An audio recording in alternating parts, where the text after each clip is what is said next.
अंबेडकर तो एक स्टेप और आगे चले गए थे। उन्होंने कहा था कि ये 4 शब्द जिंदगी की प्रिंसिपल्स हैं। तो मेजॉरिटी वोट का मतलब ये नहीं कि आप किसी के नेचुरल राइट्स छीन सकते हो, डिस्क्रिमिनेशन कर सकते हो और नॉनसेंस रूल्स बना सकते हो। यही रीजन है कि सरकार के द्वारा लिए गए कुछ फैसलों को हम कह सकते हैं कि वो डेमोक्रेसी के खिलाफ है। सुप्रीम कोर्ट की भाषा में वो अनकॉन्स्टिट्यूशनल है। जैसे कि अभी कुछ ही दिन पहले सुप्रीम कोर्ट ने इलेक्टोरल बॉन्ड्स की स्कीम को स्ट्राइक डाउन किया, उसे अनकॉन्स्टिट्यूशनल बताते हुए। कोर्ट ने कहा कि सरकार ने आर्बिट्ररी रूल बनाया था। ये इलेक्टोरल बॉन्ड्स की स्कीम क्यों अनकॉन्स्टिट्यूशनल थी और जनता के खिलाफ थी, इसकी बात मैंने पिछले कई वीडियोस में करी है। तो ये एक बहुत अच्छी चीज है कि सुप्रीम कोर्ट ने थोड़ा लेट फैसला लिया, लेकिन कम से कम सही फैसला लिया यहां पर डेमोक्रेसी और जनता के फेवर में। लेकिन सरकार को अकाउंटेबल ठहराने का काम सिर्फ सुप्रीम कोर्ट का नहीं है। एक असली डेमोक्रेसी में ये काम ऑपोजिशन का भी है, मीडिया का भी है, सिविल सोसाइटी का भी है और जनता का भी है। और इसी रीजन से आरटीआई जैसे मैकेनिज्म्स एग्जिस्ट करते हैं, राइट टू इंफॉर्मेशन एक्ट, जिससे कि हमें डेटा मिल पाए सरकार के बारे में। सेम रीजन की वजह से मीडिया को 4th पिलर ऑफ डेमोक्रेसी कहा जाता है कि वो सरकार को अकाउंटेबल ठहराएगा।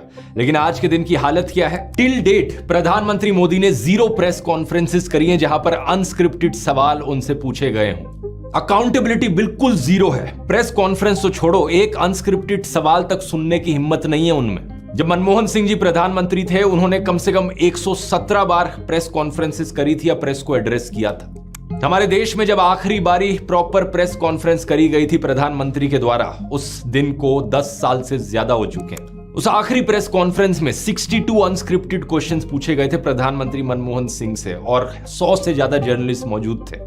एक सच्ची डेमोक्रेसी में यही अकाउंटेबिलिटी रीजन है जिसकी वजह से पब्लिक को भी प्रोटेस्ट करने का अधिकार दिया जाता है।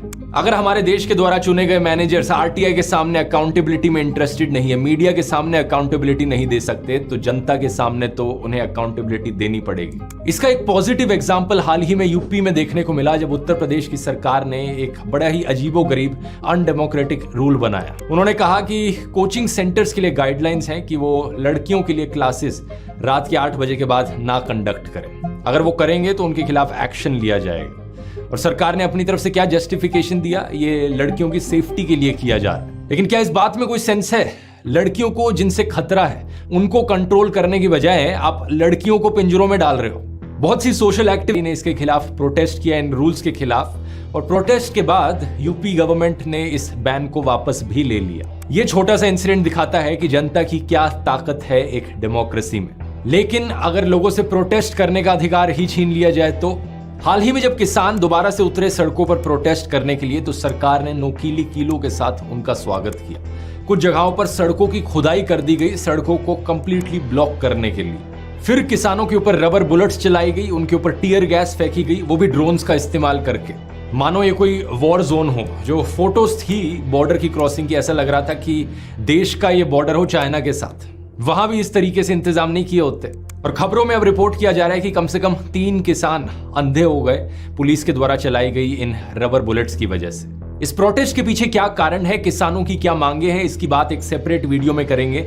लेकिन अभी के लिए इस बात से फर्क नहीं पड़ता। पॉइंट यहां पर यह है कि एक पीसफुली प्रोटेस्ट करने वाले आम इंसान को सरकार इस तरीके से ट्रीट करे, क्या यह सही है? इससे पहले रेसलर्स प्रोटेस्ट हुआ, वहां भी वही बर्ताव देखा गया पुलिस का। पिछले फार्मर प्रोटेस्ट में भी यही देखा गया। कितने ही किसानों की जानें गई उस प्रोटेस्ट के दौरान।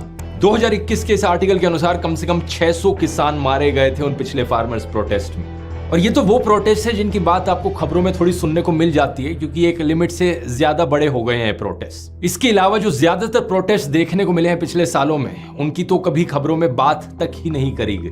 क्या आप जानते थे 240 दिन से ज्यादा लंबे चले कश्मीरी पंडित के प्रोटेस्ट के बारे में? सरकारी एम्प्लॉइज जो ओल्ड पेंशन स्कीम को लेकर प्रोटेस्ट कर रहे हैं, या 400 दिन लंबा चल रहा प्रोटेस्ट हिसार में दूरदर्शन केंद्र के क्लोजिंग के खिलाफ, या पिछले साल हुआ डॉक्टर्स का प्रोटेस्ट, या अनएम्प्लॉयड यूथ का प्रोटेस्ट। ये मत समझना कि आपका यहां पर कुछ लेना देना नहीं है क्योंकि आप इन प्रोटेस्ट में भाग नहीं ले रहे, क्योंकि कल को अगर आपके साथ कुछ भी अन्याय होता है, सरकार कोई भी ऐसा फैसला ले लेती है जो आपके खिलाफ जाता हो, और आप अपनी आवाज उठाने के लिए प्रोटेस्ट करने निकलते हैं, तो क्या लगता है आपको ऐसे ट्रीट नहीं किया जाएगा जैसे इन किसानों को आज ट्रीट किया जा रहा है? आपको स्पेशल हो क्या अगर सरकार सभी प्रोटेस्टर्स को इसी तरीके से ट्रीट कर रही है?